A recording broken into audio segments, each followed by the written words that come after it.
El Real Decreto Ley 8/2019 procede a modificar el artículo 34 del Estatuto de los Trabajadores que regula la fijación y cómputo de la jornada. Este Real Decreto Ley introduce el apartado 9 en dicho artículo 34, estableciendo en primer lugar la obligación del empresario de registrar la jornada de trabajo de sus empleados. Este registro deberá contener la hora de inicio de la actividad laboral de sus empleados y así como la hora de finalización de dicha actividad, sin perjuicio de las disposiciones que contiene el propio artículo 34 del Estatuto de los Trabajadores sobre flexibilidad horaria. En segundo lugar, con amplia libertad para el empresario, establece que el sistema en virtud del cual se documente y se organice el registro de la jornada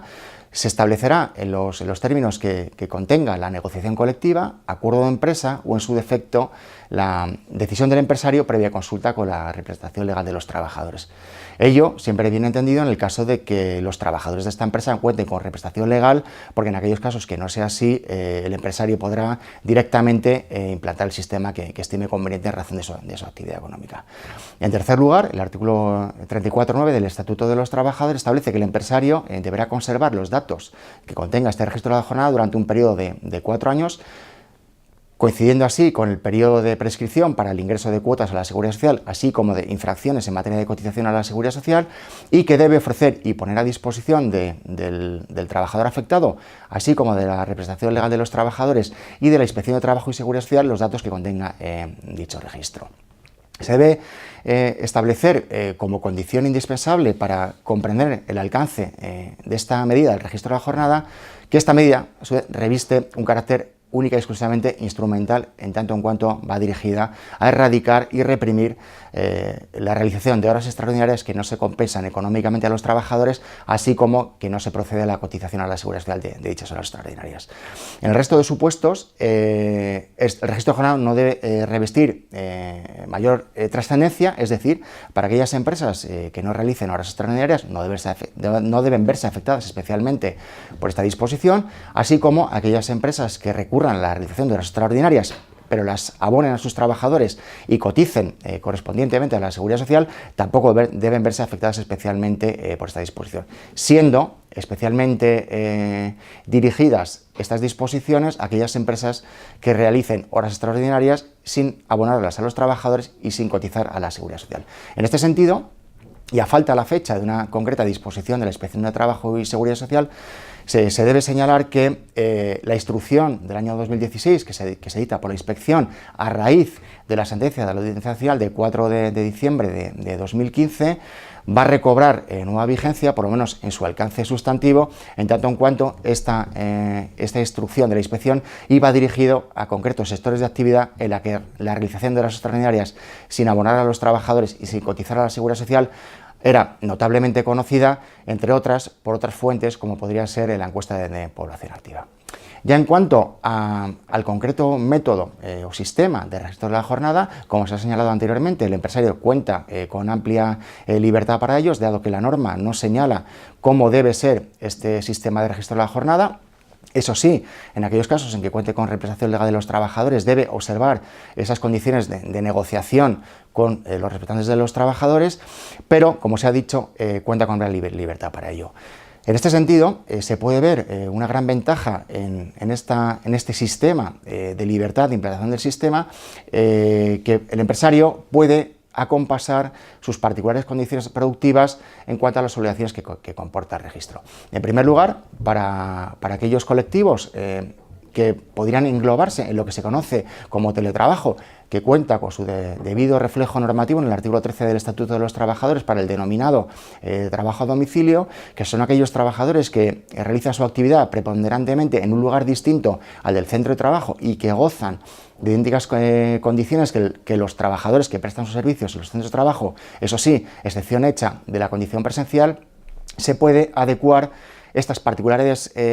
condiciones de la prestación de servicios, de ejecución de la prestación de servicios de estos empleados, en virtud del acuerdo en el que se sustente la prestación de servicios a distancia por parte de los empleados. Teniendo en cuenta las disposiciones que contiene el artículo 34 del Estatuto de los Trabajadores, que establece que la jornada se registrará desde que el trabajador se incorpore a su puesto de trabajo, y en segundo lugar una cuestión de bastante importancia en relación con lo dispuesto en el artículo 20 bis del Estatuto de los Trabajadores, recientemente introducido por la Ley Orgánica 3/2018, en virtud del cual el empresario tiene que garantizar la intimidad del trabajador cuando ofrezca o ponga a disposición de estos empleados dispositivos electrónicos, entre los cuales se podrían encontrar dispositivos que tuviesen por finalidad registrar la jornada. Por tanto, se debe observar una cierta cautela en cuanto a la exigencia de dispositivos electrónicos para medir la jornada de trabajo de estos trabajadores a distancia, o conocido como teletrabajo. En segundo lugar, como otro colectivo que podría contar con un tratamiento específico en el sistema que se implante en la empresa, serán aquellos trabajadores que realicen labores comerciales. Aun cuando estos trabajadores no sean parte de una relación laboral de carácter especial regulada en el Real Decreto 1438 de 1985, sí que se puede establecer en este sistema de que instaure la empresa una analogía con lo que contiene este Real Decreto 1438, en virtud del cual, en virtud de su artículo 4, establece que los representantes de comercio no estarán sujetos a las disposiciones sobre jornada que establece el artículo 34 del Estatuto de los Trabajadores. Por tanto, con una debida fundamentación y con esta analogía, se podría dar un tratamiento adecuado y específico para los trabajadores que realicen labores comerciales. En cuanto a los trabajadores, como podemos decir, como tercer colectivo que puede presentar dificultades a la hora de adecuarse o encajar en estas obligaciones de registro de la jornada, como establece el nuevo artículo 34.9 del Estatuto de los Trabajadores, son aquellos trabajadores que, por razones inherentes a su puesto de trabajo, deben realizar continuos desplazamientos. A su vez, aquí podemos hablar del personal directivo, que si bien tampoco se podrían incluir o no se incluyen o no son parte de una relación laboral de carácter especial regulada en el Real Decreto 1382 de 1985 para el personal de alta dirección, sí que se puede hacer una analogía, como se señala anteriormente, para los comerciales,